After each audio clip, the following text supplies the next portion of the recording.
다 같이 묵도하심으로 수요기도회를 시작하겠습니다.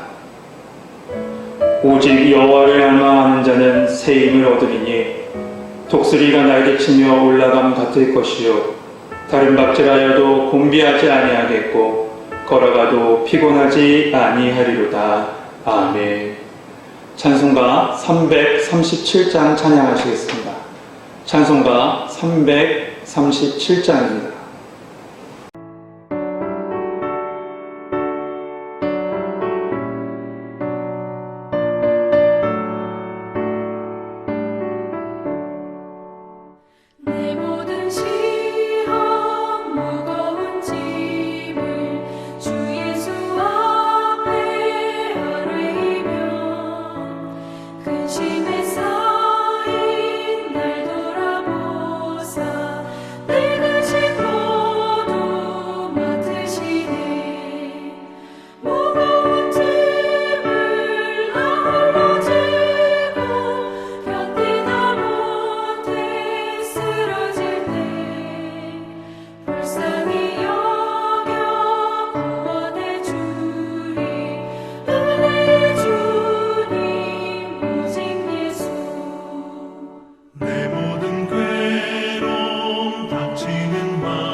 오늘 우리에게 주신 하나님의 말씀은 누가복음 24장 13절에서부터 27절에 주신 말씀입니다. 신약성경 140면에 있습니다. 누가복음 24장 13절에서부터 27절에 주신 말씀, 하나님의 말씀을 봉독하겠습니다. 그날에 그들 중 둘이 예루살렘에서 25리 되는 엠마오라 하는 마을로 가면서 이 모든 된 일을 서로 이야기하더라. 그들이 서로 이야기하며 문의할 때 예수께서 가까이 이르러 그들과 동행하시나 그들의 눈이 가려져서 그인 줄 알아보지 못하거늘 예수께서 이르시되 너희가 길 가면서 서로 주고받고 하는 이야기가 무엇이냐 하시니 두 사람이 슬픈 빛을 띠고 머물러 서더라. 그 한 사람인 글로바라 하는 자가 대답하여 이르되 당신이 예루살렘에 체류하면서도 요즘 거기서 된 일을 혼자만 알지 못하느냐. 이르시되 무슨 일이냐. 이르되 나사렛 예수의 일이니 그는 하나님과 모든 백성 앞에서 말과 일에 능하신 선지자이거늘 우리 대제사장들과 관리들이 사형 판결에 넘겨주어 십자가에 못 박았느니라. 우리는 이 사람이 이스라엘을 속량할 자라고 바랐노라. 이뿐 아니라 이 일이 일어난 지가 사흘째요. 또한 우리 중에 어떤 여자들이 우리로 놀라게 하였으니 이는 그들이 새벽에 무덤에 갔다가 그의 시체는 보지 못하고 와서 그가 살아나셨다 하는 천사들의 나타남을 보았다 하니라. 또 우리와 함께한 자 중에 두어 사람이 무덤에 가 과연 여자들이 말한 바와 같음을 보았으나 예수는 보지 못하였느니라 하거늘 이르시되 미련하고 선지자들이 말한 모든 것을 마음에 더디 믿는 자들이여 그리스도가 이런 고난을 받고 자기의 영광에 들어가야 할 것이 아니냐 하시고 이에 모세와 모든 선지자의 글로 시작하여 모든 성경에 쓴 바 자기에 관한 것을 자세히 설명하시니라. 아멘. 이 시간에 담임 목사님 나오셔서 말씀 전해 주시겠습니다.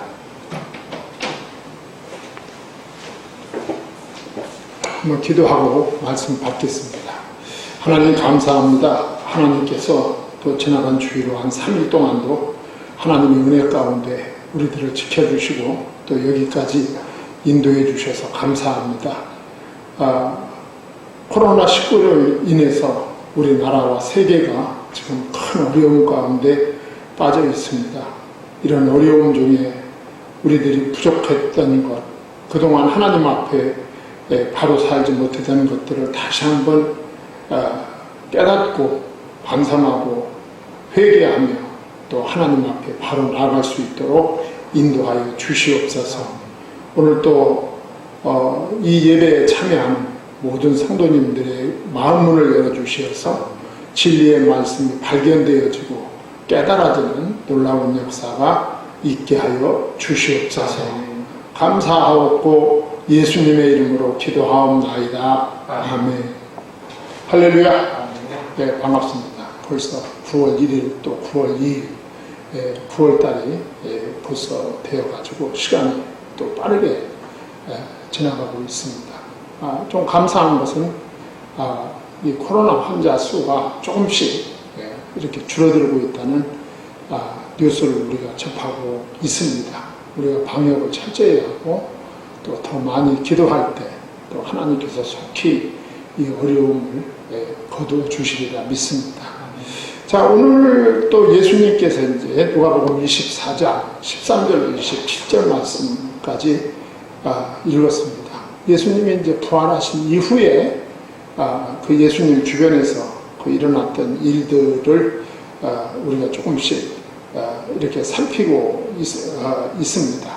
바로 앞단락에서는 그 예수님의 제자들이 그 예수님의 부활을 믿지 못하는 이런 안타까운 모습들을 우리가 좀 지난 주간에 살펴보았습니다.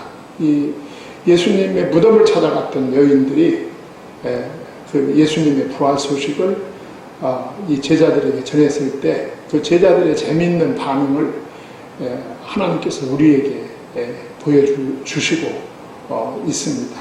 이제 오늘도 그 연장선상에서 예수님의 부활 소식이 이렇게 예루살렘 전역에 이렇게 퍼져 있었는데 오늘 본문에 나온 예수님의 두 제자, 이 두 제자가 누구냐, 뭐 글로바라고 이름도 나오긴 합니다만 이 두 제자가 예수님의 12제자 가운데 둘일까? 아니면 예수님의 12제자와는 관계없이 그냥 예수님을 은밀히 믿고 또 예수님을 따르던 그런 무명의 제자들이었을까 하는 그 논의는 여러 가지로 뭐 주석이나 강에서나 이런 자료에 찾아보면 그 학자들의 의견이 분분합니다. 어떤 주석에 보면 예수님의 12제자 가운데 2명일 거다. 그렇게 보는 분도 있고 또 어떤 그 학자들은 예수님의 12 제자와는 관계없고 그냥 예수님을 믿고 예수님의 말씀을 따르던 그런 무명의 그 제자들일 것이다. 뭐 이렇게 하는 분도 있는데 뭐 그게 누가 됐든지 그건 중요한 것이 아니고 오늘 이 사건을 통해서 우리 하나님께서 우리에게 주시려고 하는 메시지가 중요한 겁니다. 그래서 우리가 오늘 말씀을 따라가면서 또 은혜 받고 오늘 말씀을 통해서 이 오고 오는 시대의 모든 그리스도인들에게 이 사건을 통해서 주시려고 하는 메시지가 뭘까 하는 것을 우리가 발견하면서 은혜 받도록 하겠습니다. 자, 오늘 본문에 보면 예수님이 이제 십자가에 못 박혀 죽으셨다. 이게 이제 큰 절망적 사건이었죠. 뭐 제가 여러 차례 말씀을 드렸지만 그 당시 유대 사람들은 예수님이 기적을 행할 때 큰 기대를 가졌죠.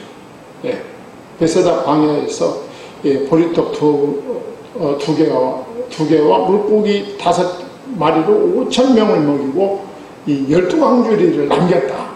이 사건이 아주 상징적인 사건이죠.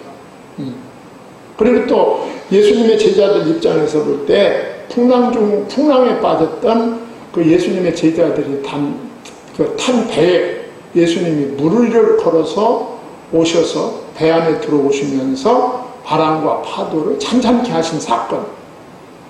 이런 사건은 예수님의 제자들을 비롯한 당시 유대 사람들에게 아주 충격적 사건이었어요. 왜 충격적 사건이었느냐 하면 그들은 메시아를 기다리고 있었거든요. 그들이 생각하는 메시아는 물리적인 메시아, 정치적인 메시아, 이 세상적인 일을 하는 메시아. 그래서 그 강력한 메시아가 이스라엘의 왕이 되어가지고 이스라엘을 괴롭히는 로마를 비롯한 모든 세계를 정복하고 세계에 가장 으뜸이 되는 제국, 그런 왕국을 세우는 것이 그들의 꿈이었습니다. 그리고 그들이 바라던 메시아 관이었어요.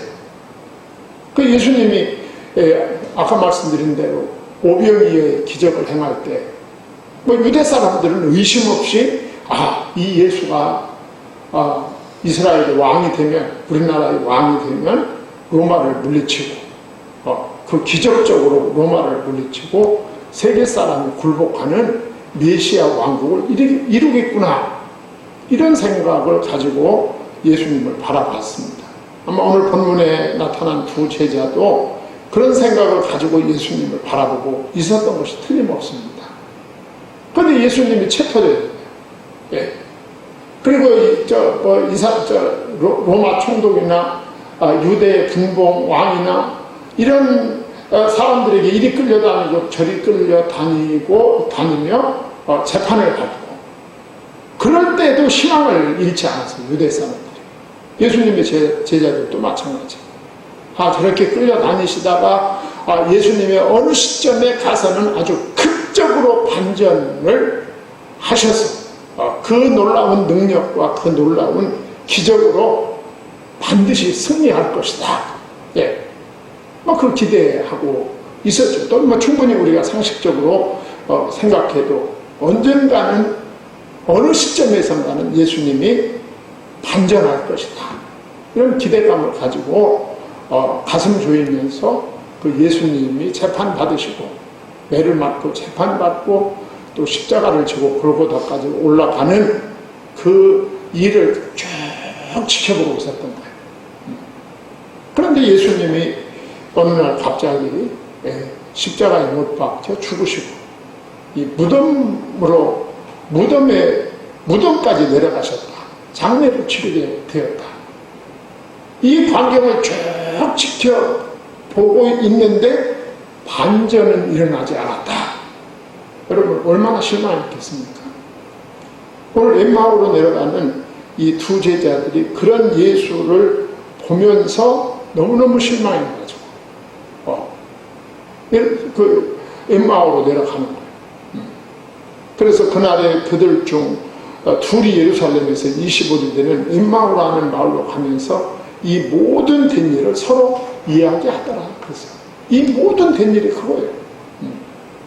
그 고난 중간에 있었던 예수님이 정말 인간으로 당할 수 없는 그 고통을 당하고 고난을 당하고 모욕을 당하고 그리고 결국은 십자가에 못 박혀 죽으시고 무덤에 장례까지 치러지는 이 일에 대해서 이 두 사람이 너무너무 실망을 했던 것이죠.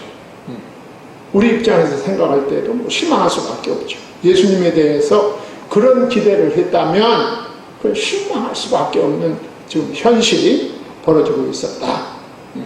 그래서 오늘 또 13절에 보면 그날에 그래서 그날은 어떤 날입니까? 여인들이 빈 무덤을 발견하고 제자들에게 전해주던 날입니다. 다시 말하면 예수 그리스도의 시신이 없어졌다. 시신이 없어졌다. 예수 그리스도가 죽은 자 가운데서 부활하셨다고 그 부활의 소식을 전해주던 그날 그들 중 둘이 예루살렘에서 25리 되는 엠마오로 들어갔다. 절망에 빠져가지고 내려갔다는 거죠. 네. 그러니까 예수님이 부활할 리가 없다고 생각하는 거죠. 사람은 한번 죽으면 그만이야.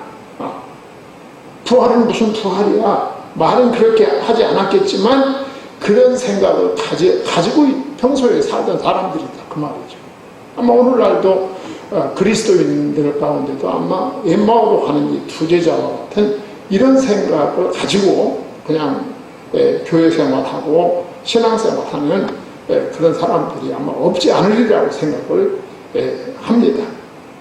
자, 그러면서 15절로 이제 27절까지 쭉 내려가 보면 부활하신 주님이 그들과 동행합니다. 물론 이제 그들 모르죠. 자기와 동행하는 그 동행자가 그게 죽은 자 가운데서 부활하신 예수님일 것이라고는 추호도 생각하지 못했던 거예요. 그런데 그 부활하신 예수님이 그 엠마오로 내려가는 두 제자와 동행을 하고 있었다. 얼마나 이게 놀라운 일일까요? 그래서 동행하면서 대화를 합니다. 대화를 하는데 크게 두 가지 질문을 합니다. 예수님께서 엠마오로 내려가는 그 두 사람에게 두 가지 질문을 해요. 그 첫 번째 질문이 무엇이냐? 17절에 보면 주고받는 이야기가 무엇이냐? 이렇게 물었어요. 예수님이 뭘 봐서 물었을까요? 예수님은 모르는 것이 없죠. 예수님은 그들이 무슨 생각을 하고 왜 엠마오로 내려가고 그리고 그 도중에 무슨 이야기를 하는지 다 알고 계시죠. 알고 물으시는 거예요. 우리가 창세기 3장에 보면 에덴 동산에서 이제 아담과 하와가 그 뱀의 꼬임에 빠져서 하나님이 금지한 선악과를 따먹고 자기의 벌거벗은 몸을 발견하고 그리고 그 숲속에 숨어 있을 때 하나님이 나타나셔서 오늘 똑같이 묻지요. 몰라서 물어보는 게 아니다. 그 말이에요. 하나님이. 그런데 오늘 16절에 보면 그들이 눈이 가려져서 그인 줄 알아보지 못하거나 그랬어요. 눈이 가려졌다. 여기서 말하는 눈은 영안이겠죠. 뭐 영안이기도 하고 육안이기도 하고 그들의 눈이 가려져 그인 줄 알아보지 못하거나 그랬어요. 그러니까 예수님을 알아보는 것은 옛날이나 지금이나 아무에게나 알아지는 것이 아닙니다. 우리가 성경을 읽고도 성경을 그냥 이스라엘 역사를만 읽는 그런 그리스도인들, 그런 목회자들, 그런 신학교 교수들 수없이 많습니다. 성경 속에서 예수님을 읽어내지 못하는 거죠. 왜 안 보이니까? 왜 안 보일까요? 오늘 말씀이 눈이 가려져서 안 보이는 거죠. 그러니까 예수 그리스도를 성경을 통해서 성경 말씀 속에서 예수 그리스도가 보이고 예수 그리스도가 깨달아지고 예수 그리스도와 만남을 갖게 되는 것은 하나님의 은혜입니다. 눈이 가려져서 그러니까 예수님을 알아보지 못한 것은 눈이 가려졌기 때문이다. 그 눈이 가려진 원인을 오실까? 말씀을 믿지 않았기 때문이다. 예수님의 말씀을 믿지 않아. 예수님이 십자가에 못 박혀 돌아가시기 전에 여러 차례 말씀을 하셨지만 그들은 예수님의 말씀을 믿지 않은 거죠. 오늘날도 우리가 예수님의 말씀을 믿지 않으면 성경 말씀 속에서 예수가 보이지 않습니다. 네. 자, 오늘 말씀은 그걸 보여주고 있는 거예요. 예수님의 말씀을 믿을 때, 예수님의 말씀을 깨달을 때 성경 속에서 예수가 보이는 거예요. 오늘 보면 그거 보여주는 거예요. 네. 예수님은 질문을 합니다. 이제 서로 주고받고 하는 이야기가 무엇이냐 17절에 하시니 두 사람이 슬픈 빛을 띠고 머물러 서더라 그랬어요. 자, 서로 주고받던 이야기가 무엇이냐? 두 사람이 슬픈 빛을 띠고 머물러 서더라. 왜 슬플까요? 예수님의 부활을 모르는 거예요. 예수 그리스도가 고난당하고 예수 그리스도가 죽은 데까지만 알고 있고 그것만 믿고 있는 거예요. 그러니까 슬프죠. 네. 오늘날도 마찬가지입니다. 예수 그리스도의 부활을 사실대로 실제로 믿지 아니하면 우리는 슬픕니다. 인생. 네. 인생을 아주 슬프게 보죠. 네. 매사를 부정적으로 보죠. 네. 매사를 영세적으로 보게 되어 있습니다. 그러면서 두 제자가 예수님을 힐난하는 쪽으로 대꾸를 합니다. 그 한 사람이 글로벌 아는 자가 대답하여 이르되 당신이 예루살렘에 살면서 어찌 그 큰 사건을 알지 못하느냐. 당신 예루살렘에 살지 않냐? 그 예루살렘에 살면서 지난 일주일 동안 예루살렘에서 벌어진 그 어마어마한 우리가 메시아인 줄 알았던 그 예수가 고난당하고 그 예수가 죽게 된 그 사건을 도대체 모르고 있단 말이냐. 복음을 모르는 자가 복음 자체이신 예수님을 책망하고 힐난하는 이런 안타까운 현실을 우리가 본문에서 볼 수가 있는 것입니다. 오늘날도 이런 일을 비일비재합니다. 복음을 모르는 사람이 예수 그리스도를 알지도 못하고 예수 그리스도를 만나지도 못한 사람이 예수님을 힐난할 수 있고 예수님을 만난 자를 예수 그리스도를 증거하는 자를 힐난할 수 있다. 이런 역설이 우리 사회에서 얼마든지 존재할 수 있음을 보여주는 것입니다. 하여간 이 글로바를 비롯한 이 두 사람은 낯선 사람, 예수님이죠. 그 낯선 사람이 예루살렘에서 일어난 일을 모른다는 사실에 놀라워. 그 두 사람이 대화의 주제가 예수의 죽음, 그리고 예수의 시체가 묻혀있던 그 무덤이 빈 무덤, 그 빈 무덤이었다는 사실, 이것이 그들의 대화의 주제예요. 그들의 고민이었고 그들의 슬픔이었던 것입니다. 자, 예수님이 주고받는 이야기가 무엇이냐는 질문에 이제 이런 내용의 그 언어로서 예수님과 그 대화로 주고받은 것입니다. 그랬더니 19절로 24절에서 예수님이 두 번째 질문을 합니다. 그 두 번째 질문은 뭐냐 하면 19절 상반절에 이런데 무슨 일이냐 이렇게 보는 거예요. 무슨 일이냐, 구체적으로 무슨 일이냐. 아니 예루살렘에서 일어난 일을 모릅니까? 이렇게 예수님을 힐난했잖아. 그러니까 예수님이 그럼 무슨 일이냐 구체적으로 말해봐라.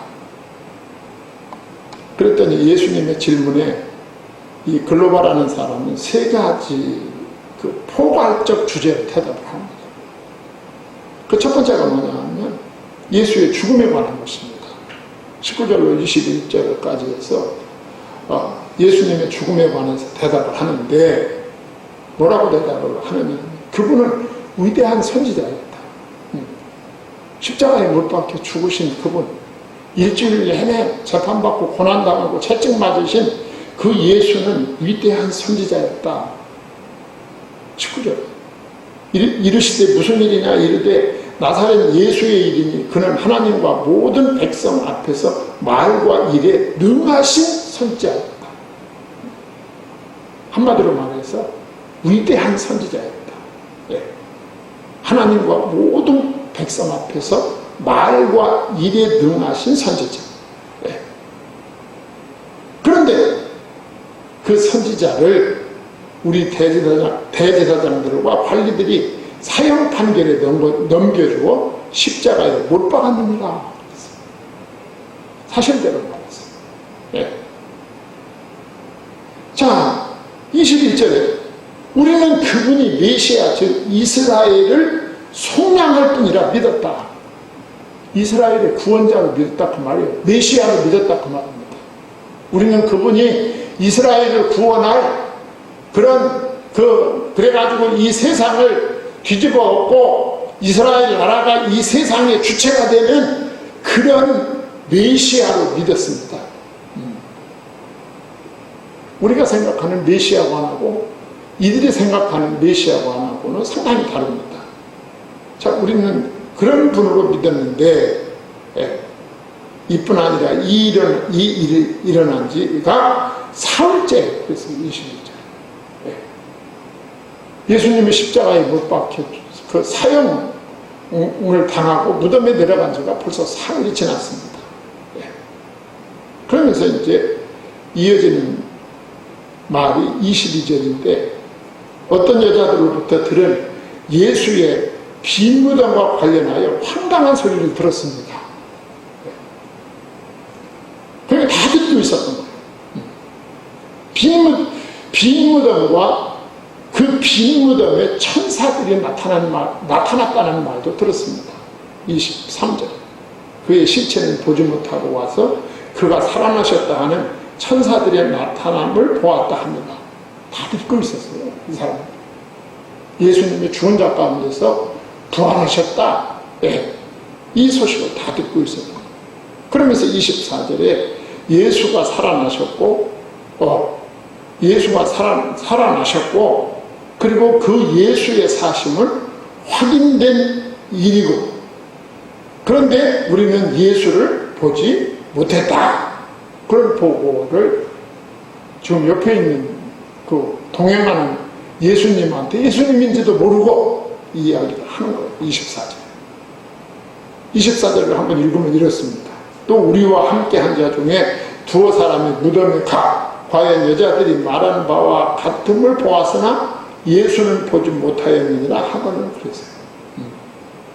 예수가 살아나셨다는 소식을 듣고 무덤에 가서 무덤을 확인했더니 진짜 예수님의 시체가 없었다. 그렇지만 예수는 만나지 못했다. 확인자들이 이런 내용으로 말했습니다. 엠마오로 가는 두 제자는 오늘날 대부분의 사람들이 갖고 있는 문제와 같은 것들입니다. 한마디로 말해서 불신앙입니다. 불신앙. 믿지 않는 거예요. 예수님의 부활을 믿지 않는 것입니다. 부활의 메시지를 듣고도 믿지 않는 거예요. 오늘날도 예수 그리스도의 죽으심과 사심, 예수님의 대속의 죽으심, 우리에게 영생을 주시기 위한 예수님의 다시 사심, 목이 터져라 외쳐도 듣고 믿지 않는 오늘날의 성도들과 크게 다를 것이 없다 라고 하는 것을 보여주는 것입니다. 그러면서 예수님께서 말씀하십니다. 이제 예수님이 하실 말씀을 하시는 것. 두 가지인데 오늘 말씀 결론이 두 가지인데 하나는 책망이고 하나는 치유입니다. 먼저 책망입니다. 이르시되 미련하고 선지자들이 말한 모든 것을 마음에 더듬이는 자들이여. 책망이죠. 25절. 선지자들이 말한 것을 마음에 더듬이는 자들이요. 왜 선지자들의 예언을 믿지 못하느냐는 주님의 꾸짖음. 그렇죠? 예. 예수는 두 제자의 미련하고 더디 믿는 것을 꾸짖으셨다. 왜? 그들이 원하기만 하면 더 많이 알 수 있었어요. 원하기만 하면. 그런데 믿는 것에 더디고, 선지자들이 말한 모든 것을 더디 믿는다고 예수님이 책망을 하십니다. 믿지 않는 거예요, 잘. 예. 이 부분을 예수님이 책망하신 것입니다. 예. 그래서 예수는 메시아의 죽음과 부활이 필연이라고 말씀을 하십니다. 26절에 뭐라고 말씀하실까요? 예. 그리스도가 이런 고난을 받고 자기의 영광에 들어가야 할 것이 아니냐 하시고 그랬어요. 예. 이것은 영원전부터 작정하시고 계획하신 것이다. 예. 그렇죠. 하나님의 계획과 목적이 뭡니까? 구원이죠. 구원. 하나님은 그 구원을 위해서 그 죄인을 살려 그 죄인에게 영생을 주시기 위해서 하나님은 영원전부터 당신의 아들을 보낼 것을 계획하시고, 그리고 그 죄인을 구원하겠다는 그 목적을 이루기 위해서 당신의 아들을 십자가에서 희생시키겠다. 이 하나님의 계획은 영원전부터입니다. 영원전부터 작정하시고 계획하신 그 하나님의 뜻을 성취해야 하는 것은 예수님이 하셔야 할 일이다 그 말이죠. 예수님이 그걸 깨닫지 못하는 것을 책망을 하신 거예요. 네. 아니, 선지자를 통해서 구약성경에 그렇게 누누이 말씀하신 그 사실을 너희들은 그렇게 많이 공부하고 읽고 하면서도 그걸 깨닫지 못하는 거예요. 그리스도가 이런 고난을 받고 자기의 영광에 들어가야 할 것이 아니냐. 예수님이 이런 고난 받고 죽으시고 부활하시는 것은 너무너무 당연한 일이다. 그런데 너희들은 성경을 읽으면서도 그 선지자를 통해서 하신 그 말씀을 왜 알지 못하고 깨닫지 못하느냐. 책망을 하시고, 그 다음에는 27절에서 그 두 제자의 가리어진 눈을 치유하십니다. 치유하시죠. 언제나 우리 주님의 하시는 일은 이렇죠. 책망하시고 그 가리어진 눈을 치유하시는 거예요. 자, 이 모세와 모든 선지자의 글로 시작하여 모든 성경에 쓴 바 자기에 관한 것을 자세히 설명하십니다. 오늘 이 말씀은 오늘 말씀의 핵심입니다. 이 모세는 뭘까요? 창세기, 출애굽기, 레위기, 민수기, 창세기, 출애굽기, 레위기, 민수기, 신명기. 모세오경이죠, 모세오경. 그리고 선지자의 글로 시작하여 모든 성경에 쓴다. 구약 39권입니다. 그렇지 않습니까? 구약 39권.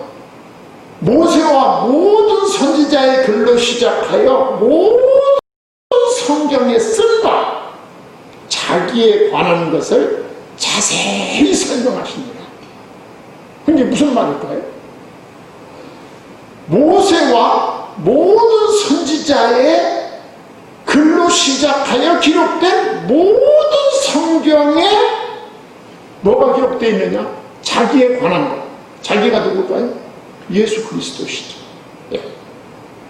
그러니까 모든 성경의 핵심은 예수 그리스도시다 그 말이에요. 예수 그리스도의 오심과 사심과 십자가에 못 박혀 죽으심과 부활하심과 승천하심과 다시 오심, 이게 성경의 주제다.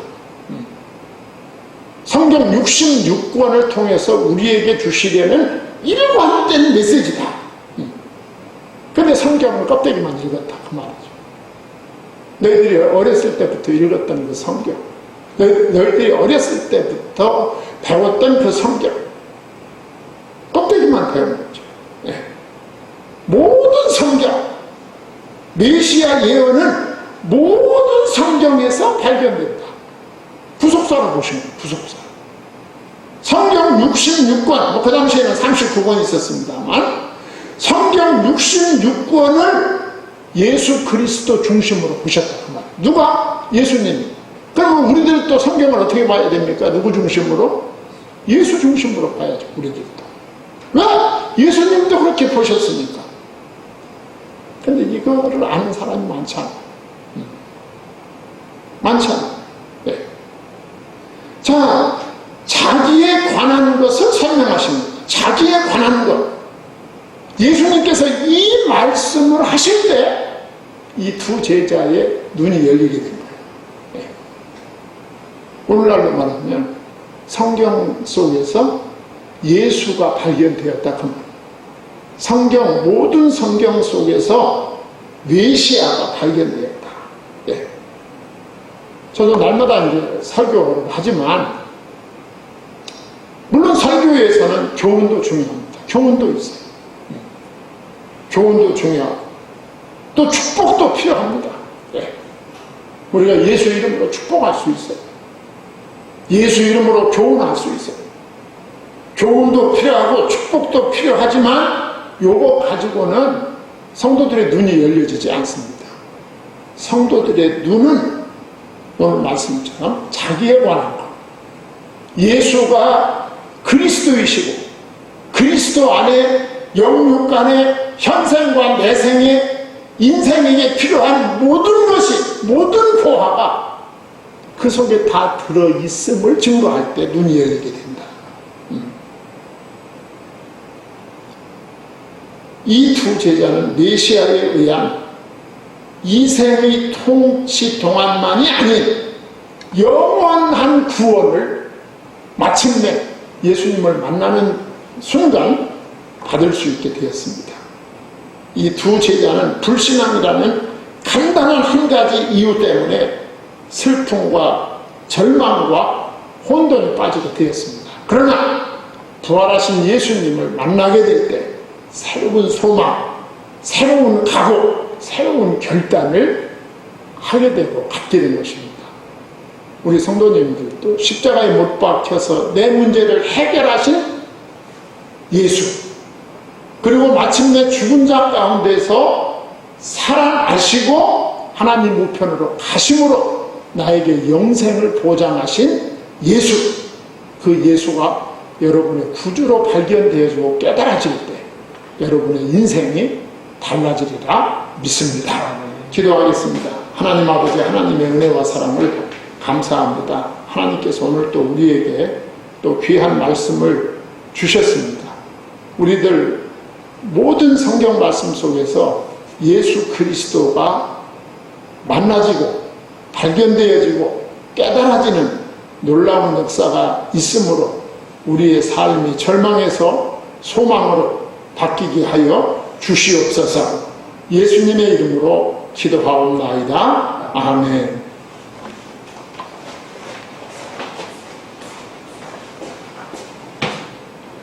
찬송가 442장 찬양하시겠습니다. 찬송가 442장입니다.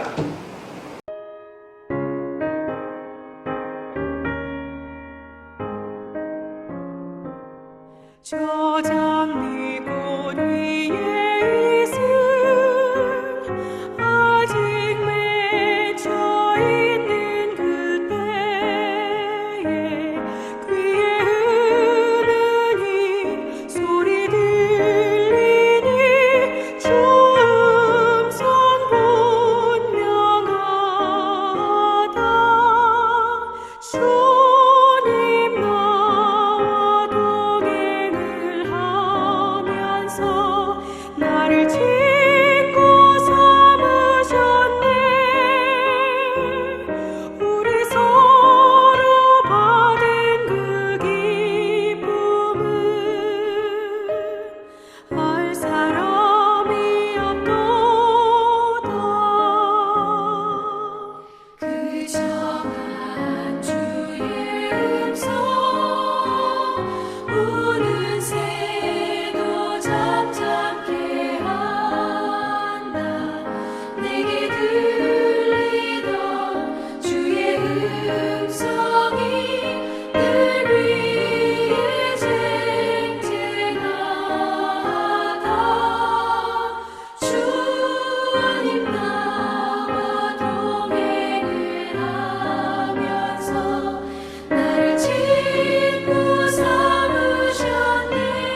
주기도문으로 예배를 마치고 같은 기도의 제목으로 기도하겠습니다.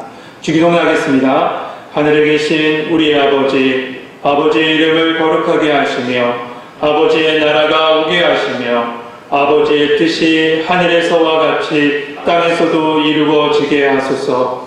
오늘 우리에게 일용할 양식을 주시고 우리가 우리에게 잘못한 사람을 용서하여 준 것 같이 우리 죄를 용서하여 주시고 우리를 시험에 빠지지 않게 하시고 악에서 구하소서. 나라와 권능과 영광이 영원히 아버지의 것입니다. 아멘.